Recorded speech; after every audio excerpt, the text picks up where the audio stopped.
Late 70s punk rock opened up a new world of opportunities to a lot of people. Working at Tower Records and other record stores 1978 to 1992, I saw many different kinds of releases and promotional materials. Alternative rock records and the press that accompanied them was such eye candy, full of implications of becoming cool. From Xeroxed homemade zines and gig flyers to glossy zines and concert posters I collected and archived. By 1980, I wanted to try my hand at making gig flyers. So for the first few house parties my band played at, I made flyers that were experiments in art. Yeah! No training, I just did it. Tried to mimic what I liked and learned as I went along. Encouragement of entrepreneurship and the DIY culture was a message in punk rock that I embraced. It made sense to collaborate with artists and photographers who were more talented than myself, and together we made some pretty cool stuff. Putting on shows and playing in Capital Punishment gave me opportunities to make flyers, record art, and logos. The shift from composing with rub-on letters and glue to making it all on the computer has been a big change. I still see it as homemade. It's just that the tools are different. The empowerment I received from DIY punk culture is with me to this day, and the computer has opened wide the opportunities for self-publishing.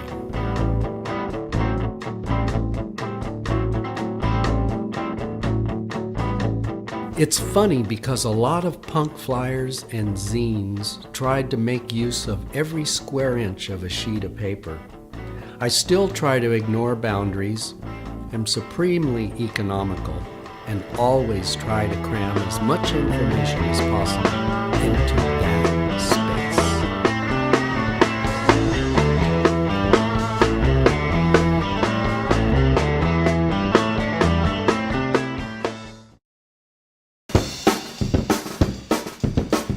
Punk bands in the Fresno area in 1980 struggled to find venues to play at. Most venue owners hated punk rock, and some of the bands sucked. House parties were a way to overcome this obstacle, and it took a pretty big house to accommodate the crowds, upwards of 30 to 60 people that would show up. Davey Fowler had a big house in the country and hosted several of these punk parties in the early 80s.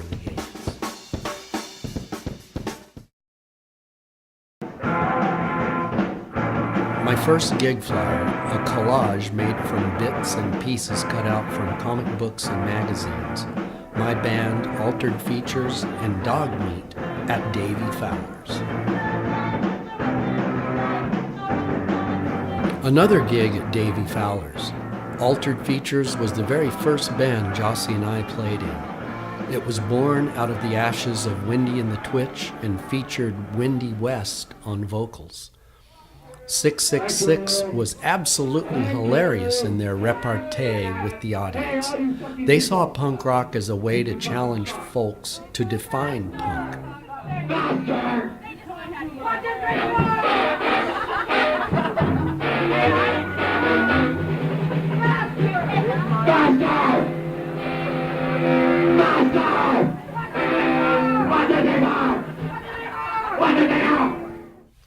Dog Meat was the electronic keyboard-oriented band that immediately came after the demise of the Subtractions.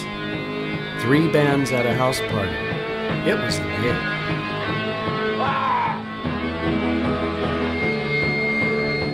New Assault and NBJ on August 30th at an undisclosed location. Probably a house party.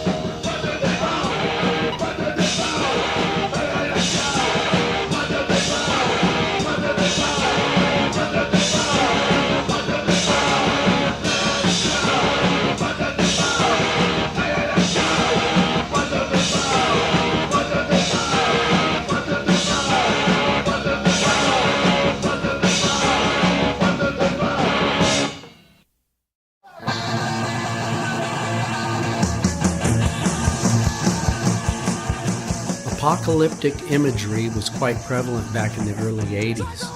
The suffering of the poorest of the poor was on our minds as well. The first of 3 gigs we put on at the Belmont Ballroom as Art as a Hammer.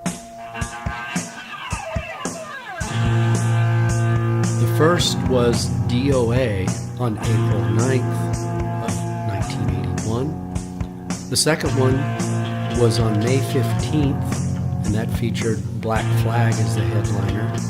And the third one was on the 4th of July of 1981, the Dead Kennedys headlined.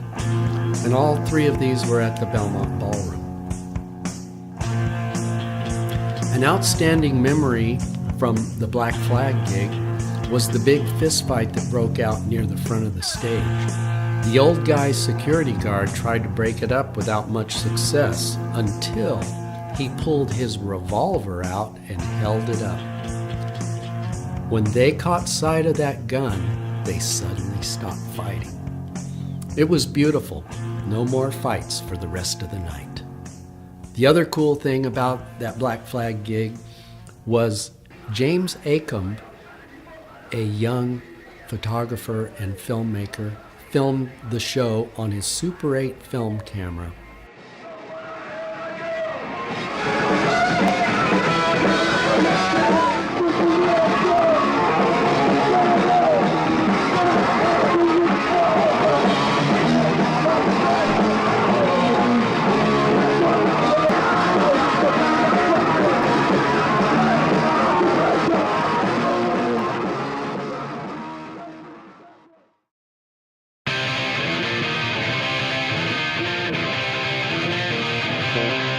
We had just got turned down by City College to do a show there.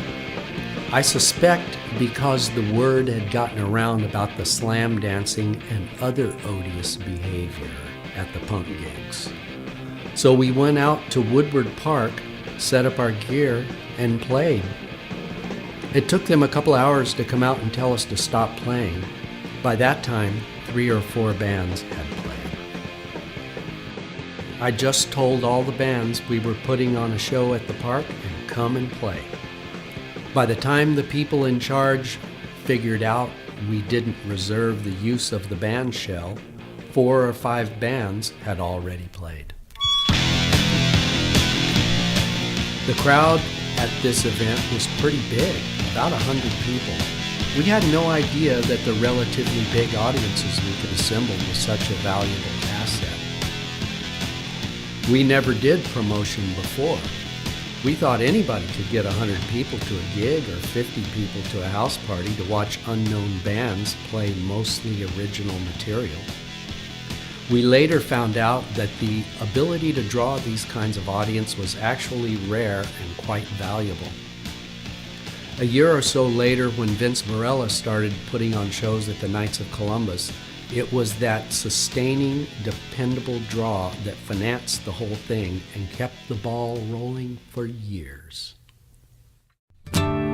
Recording of the very first Capital Punishment gig at the Belmont Ballroom, rehearsals, and some interviews I did with some of the people in the punk scene in 1981. What's the name of your group? This one over here. Yeah, the one that just played. It's called Dog Shit. Get that, Dog Shit. Okay, Dog Shit. That's us over here. Oh, so you want to talk about 666 instead? Yeah. Dog Shit. No, Dog Shit. Yeah. Let's go. Okay. Now, 666 is, But grandmother had the drugs. Climber rock, that's what we call in Fresno. what? Nazi bitch and Jews. All right. No, Richard Rhino started calling me Nazi bitch. So I thought of Nazi bitch, and we were at a party one night, and we're standing around, me, Stan, and Steve, and Carol. And Steve came up with it. It was Steve that said Nazi Steve bitch in the said Jews. Nazi bitch in the Jews. Now we gotta start all over again. Okay, here we go. Nazi bitch and the Jews interview. What's today's date? April 3rd? April 3rd, 1981. Punk was a celebration of art and ideology. Anywhere we could find a place to put some art into something, we would do it. Bigotry-fueled violence was a favorite target. Police corruption, racism, homophobia were also targets of our lyrical content.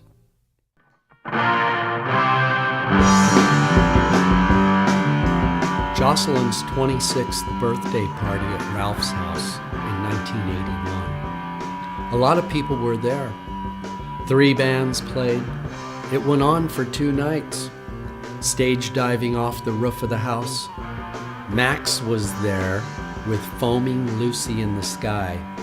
A truly wild time was had by all.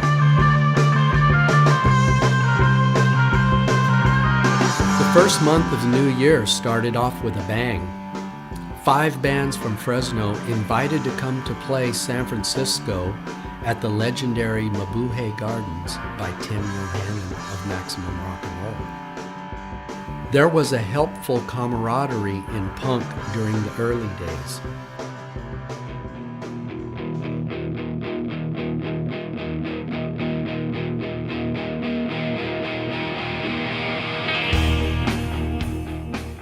The doors of opportunity open only briefly when movements like these are young. Once they are established, the rules change, forces move in, and the doors of opportunity close.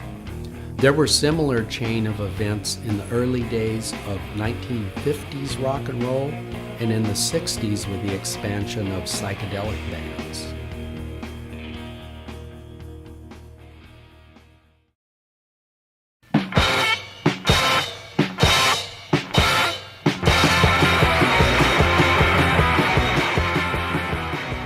This is the Capital Punishment page in the booklet included in the double LP compilation of 47 California punk bands put out by Tim Yohannan and the Maximum Rock and Roll Radio Group, titled Not So Quiet on the Western Front. That's why I didn't have to run. Gotta kill it done. Got that problems on the run. Come on, nigga, get it done. Let's go to El Salvador. El Salvador. Let's go to El Salvador. El Salvador. Because Capital Punishment had played a gig or two associated with Maximum Rock and Roll, doors opened for us. Wes Robinson was a gig promoter in the Bay Area and was informed by those gigs. The idea for this gig he put on was punk bands with women in them. Some of the punk bands tried to do a gig or two at the Armenian Community Center run by the church. At one of those gigs, they pulled the plug on the bands. Heavy Makeup was a short-lived glam band that was the brainchild of Steve Mercado, aka Larry Gahn of Wendy and the Twitch. Lyric sheet for a Putsch outtake with drawings by Sean Hobbit Landers. 1982. It was a once-in-a-lifetime pairing of these 2 bands, because in '82 they were still relatively small enough to play our little warehouse in Podunk, Fresno, which was actually Clovis, California.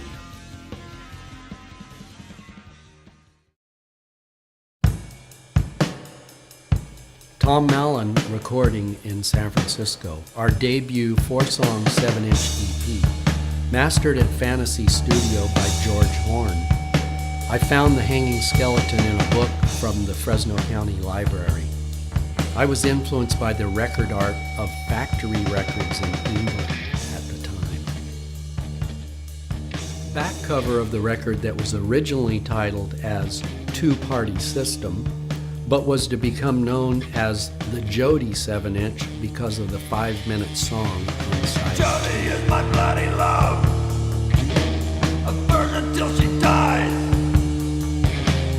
I am still her favorite fan, the one with bloody eyes. Jody stands in front of me, making all my dreams. Suddenly she sees my face, I smile as Jody screams. Inspired by the Crass logo,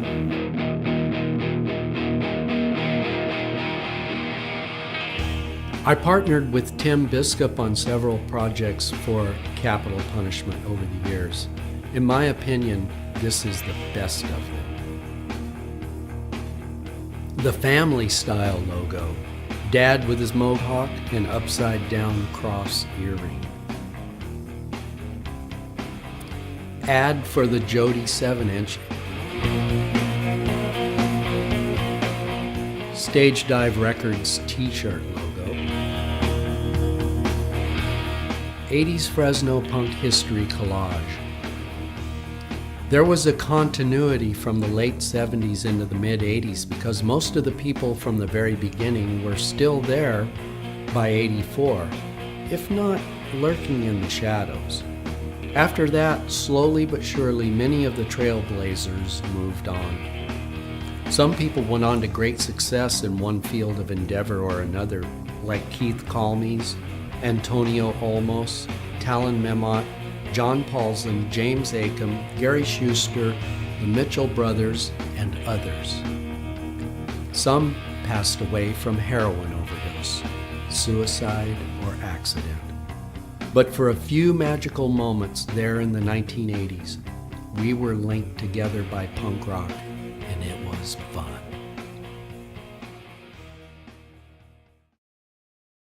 There was some punk gigs early on at the Wild Blue Yonder nightclub. One of the many gigs we played over the years that Tim Johanna put on. We were so thankful to get a gig, especially any gig in San Francisco.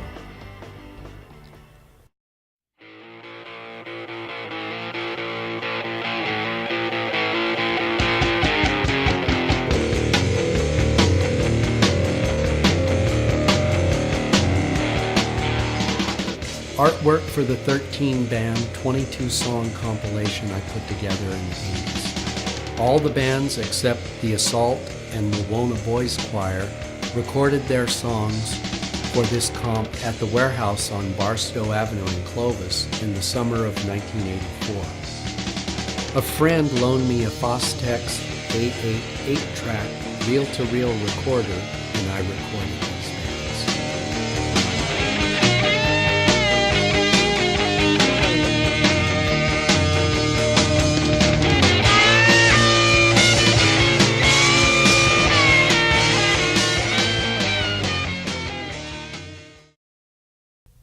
The Circle Jerks at the Wilson Theater, 1984. A collaboration with phantasmagorical artist Dale Linzenbacher. He also did many other pieces for other gigs and bands. We were at a house party talking about putting the gig together, and he just made this drawing right then and there for the gig flyer. Dale Linzenbacher, the Mad Sculptor of North Fork.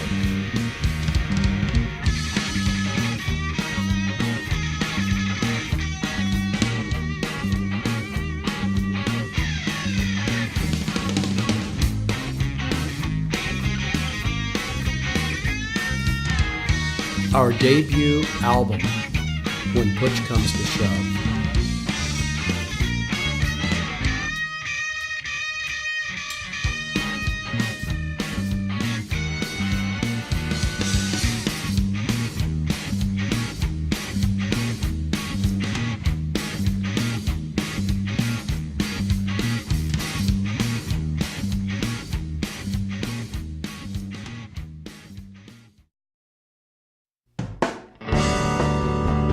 A tour mailer, always on the lookout for positive reviews and fanzines. Here's a collection of some of them in '85. I sent this out to the booking agents, and I think it helped to give them confidence that we could draw an audience. I practically lived at Kinko's for years. Our first national tour, 1976 Dodge, 1-ton panel van with primer spots. The whole band and the lead singer's girlfriend contributed to getting the van in shape to take it out on the road. A couple of the band members, Jossie and Ralph, had jobs that they cared about and just couldn't take any more time off than 2 weeks. A couple of the gigs at the very end of the tour, Ralph had to get back home, and Jimmy Hayes, our roadie par excellence, filled in and sang lead vocals. He was damn good. Later on in the 80s to the 2000s, Jimmy sang lead in several other bands, Strychnine, Hell's Kitchen, and Capital Punishment. I booked and promoted this tour on the telephone and through the mail from info I had gathered from other bands, promoters, and in print. We didn't make a lot of money, but we got by and had lots of fun.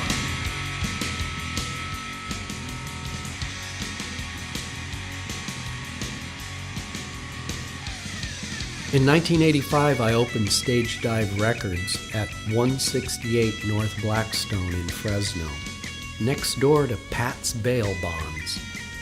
It was a rough part of town back then. I lasted there for most of the year, but moved the shop north a few blocks to Belmont in Blackstone in 1986. It became headquarters for running the Capital Punishment empire and making silkscreen t-shirts for my band and other bands. It lasted 7 years and closed in 1992. Here's one of the bands I made t-shirts for, a metal band fronted by a woman. She brought me the single piece of art and I made multiple copies and arranged them in a circle.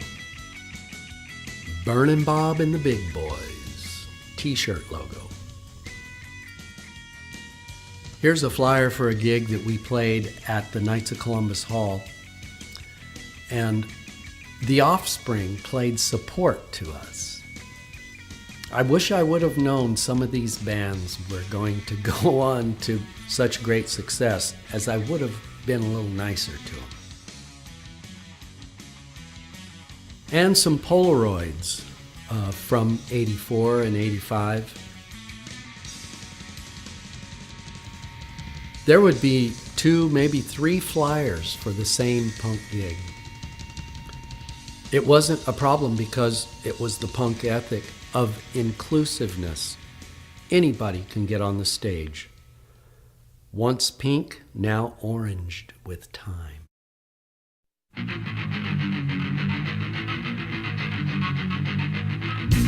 This was another one of those unusual venues. I was always on the lookout for a place to put on punk gigs, and I discovered this big house out in the country, made completely out of river rock. Well, out in the backyard, they had a huge dance hall, also made out of river rock. It was really something to see. The house is still there. I like playing there, big crowd, but on the last night, a fight broke out and they called the cops. It wasn't good, but we survived to put on and play more shows. The Dead Kennedys and 45 Grave were almost too big to play this odd venue. The Freeze rehearsed in our band room in the warehouse in Clovis. They were pretty cool. They toured in an old hearse.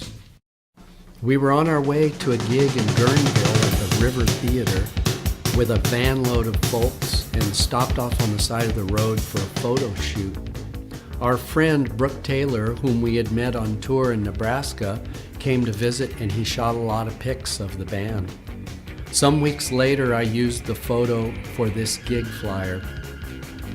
First Fresno gig for Plaid Retina of Visalia. This is just about my favorite CP gig flyer because there's so much going on here. Ralph was at his creative zenith. He just picked up the board and looked through it at the photographer as I turned to look at Ralph and snap, a magical moment frozen in time. I had seen other punk bands make connections in Europe that resulted in record deals and tours. We made connections with several people in Germany who were budding entrepreneurs. fans first, who would later on become happening bands or record labels. David Pollock was lead singer of No Allegiance and had a record label called Destiny Records. The band came to the US and I booked a couple of shows for them.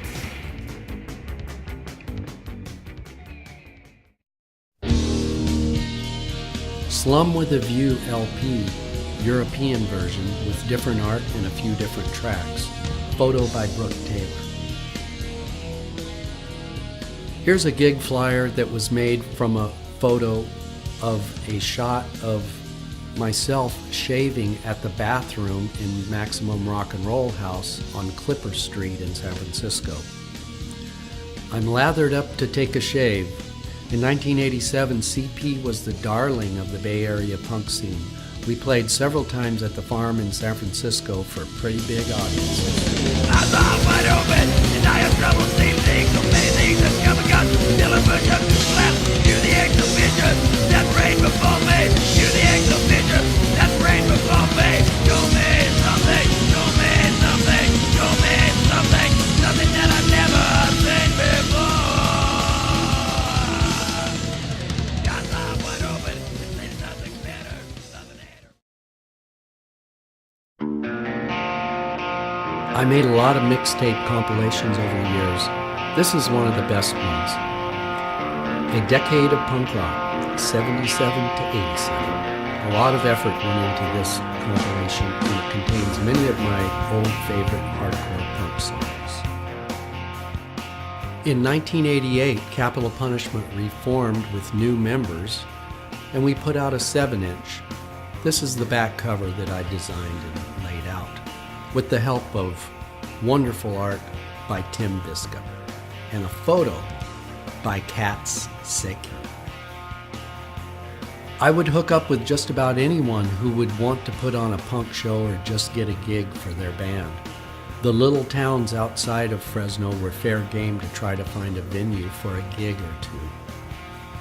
There were several gigs at this place in the late 80s. Of course, if it was a little hard to find, a map would help.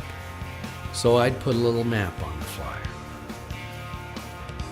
Here's the first local show after the breakup of CP2 with our new band members, Joe Leggett on Vox and Tim Biscup on drums.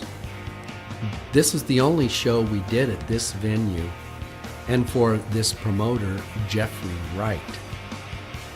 He was tragically shot dead at a mini-mart after the show by some gangsters from the Bay Area. In 1989, I put on 3 shows at the Community Link Center behind what was known then as the Wild Blue Yonder. The first one was Capital Punishment and the Sad Boys in July. The second one was MDC in August, and the third was Green Day in September. The venue was easy to find and centrally located. We had pretty good turnouts, as I remember. I'm so proud of this gig because Plaid Retina headlined over Green Day. This was way before Green Day got big. I kind of felt sorry for them at the time because they seemed so lame and nerdy. I didn't quite get the pop punk thing. Their van broke down and they spent the night at our apartment in Clovis.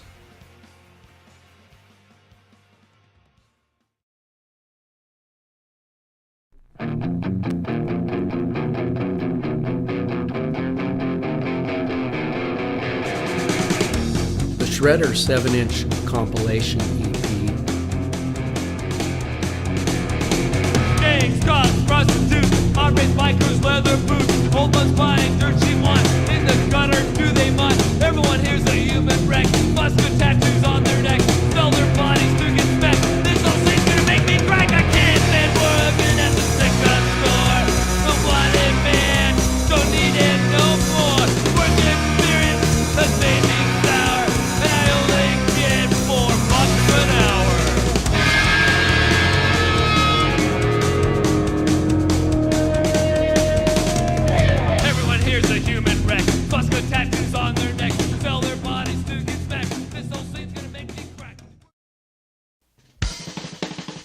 This was our third U.S. tour, and we had been to Europe once as well. Some of the newness had gone from the band by this time. We had gone through 3 lead singers and several drummers, but we continued to slog through. Some high points of this tour: we played at CBGB's in New York City, in Chicago with Screeching Weasel, the Outhouse in Lawrence, Kansas, in Kalamazoo, Michigan at the Club Soda, and the Atomic Theater in Albuquerque. We also had some fun sightseeing: Niagara Falls, the Museum of Modern Art in New York, and the Baseball Hall of Fame in Cooperstown, New York.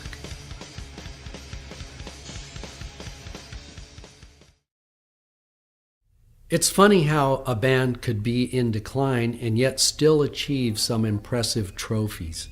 Off the top of my head, I asked Tim Yohannan if we could have the front cover of Maximum Rock and Roll. He thought for a few seconds and said yes. I was shocked, but we got the front cover in August of 1990.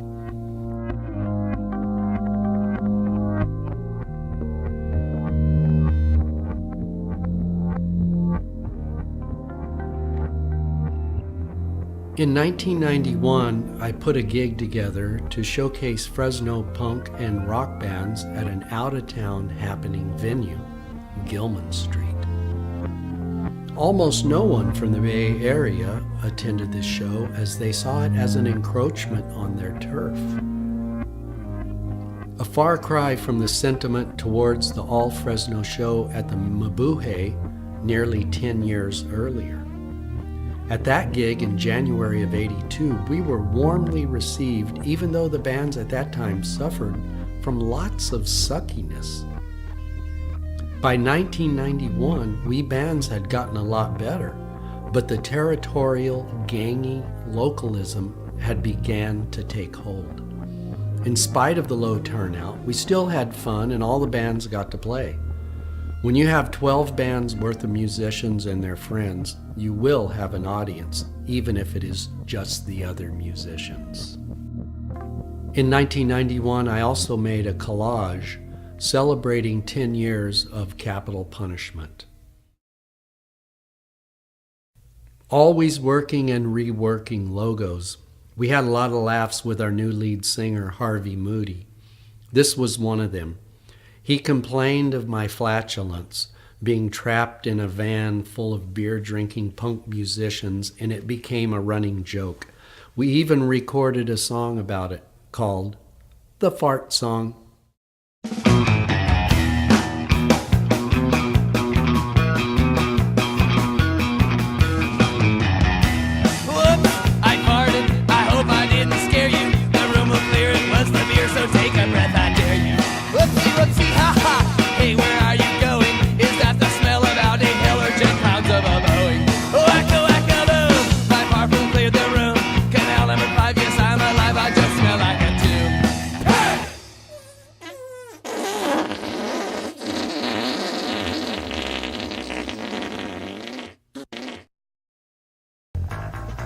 This was a pretty big deal.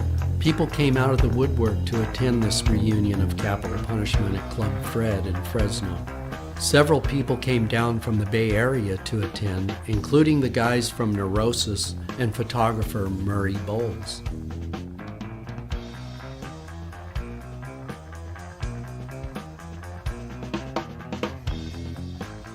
We did a reunion show out of town at the Alano Club in Merced. And Nate Berg show. Punk rock is best left to the youth. That's the way I saw it at the time.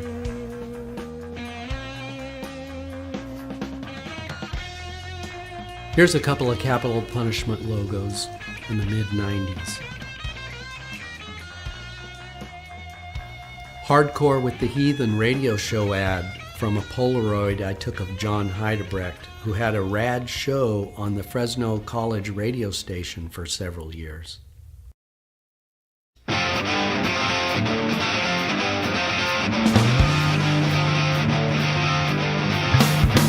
Woo!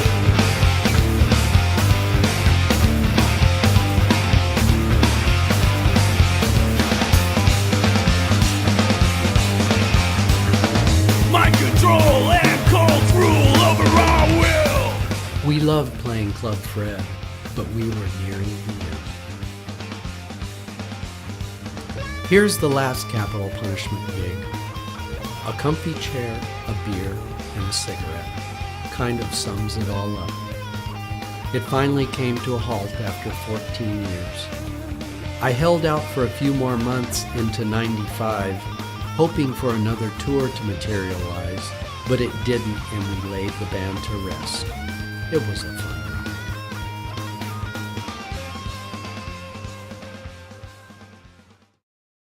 ride. By 1996, I was in full-on demo mode, writing songs, jamming on them with other players, and ultimately recording a demo.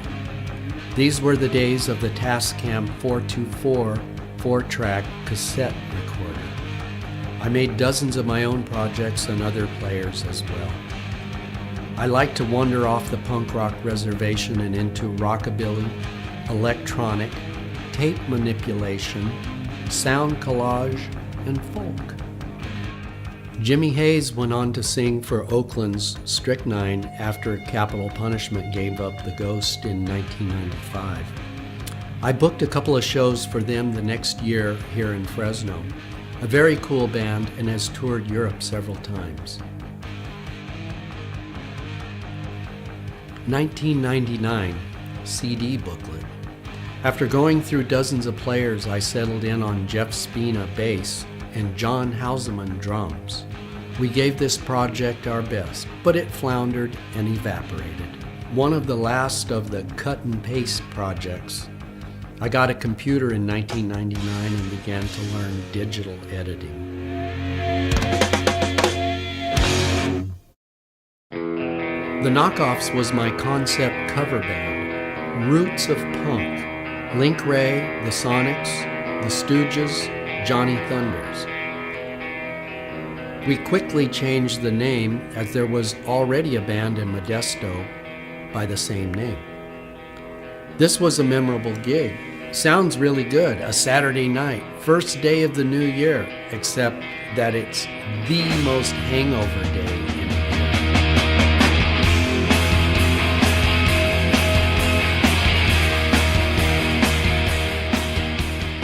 My concept cover band playing the roots of punk. Bruce Douglas bass, Dave Vaughn drums.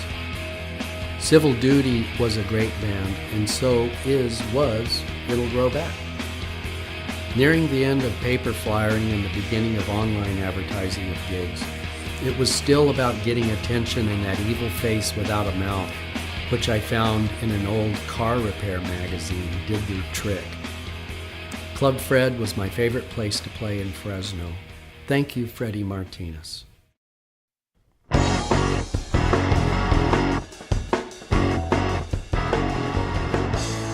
Cleavage was a punky hard rock three-piece band of underage girls who performed in their bras, hence the name. Nothing could go wrong, right? And actually nothing did go wrong. They played well and could only be in the bar while they were playing.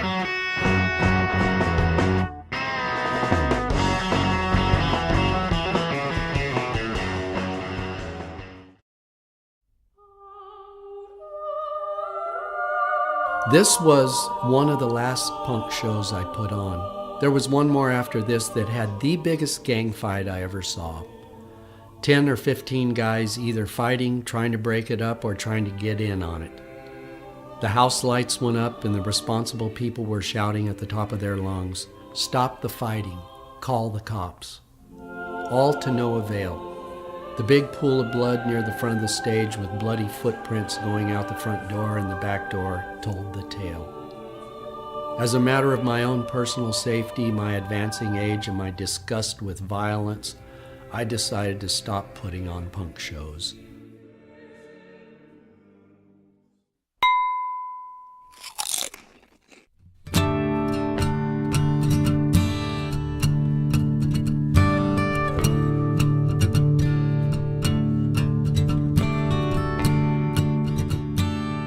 Keith Calmes was a teenage punk rocker who played in a band in Fresno in the early 80s.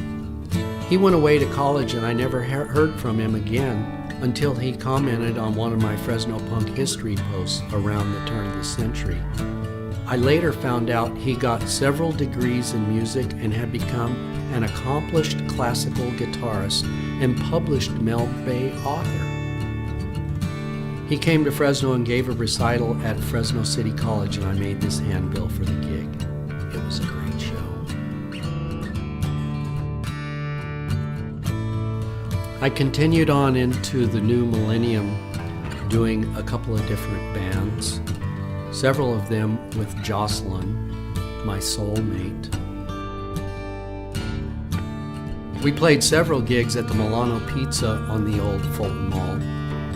Percussionist, flautist, and keyboardist Mayumi Hata was such fun to play with and so very talented. A gig to promote Blake and the boys' trip to Liverpool, England. This was a fun project.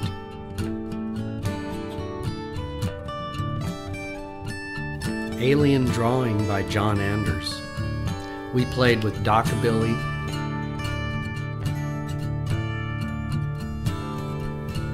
here's a promotional photo for the Dale Stewart Trio. Collaboration with photographer Henk Guzing of Hengelo, Netherlands.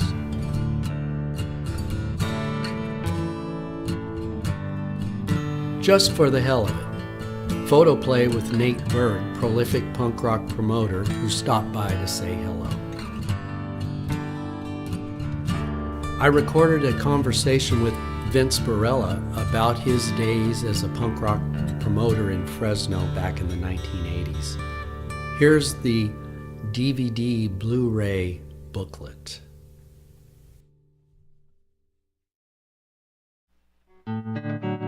We played a couple of gigs at Peeves Public House, which were really fun. It was such a pleasure to play there. A unique venue run by one of my favorite local civic leaders, Craig Sharton. This was a fantastic event at Tower District Records, a reunion show for Fresno's very first gigging punk band, The Subtractions.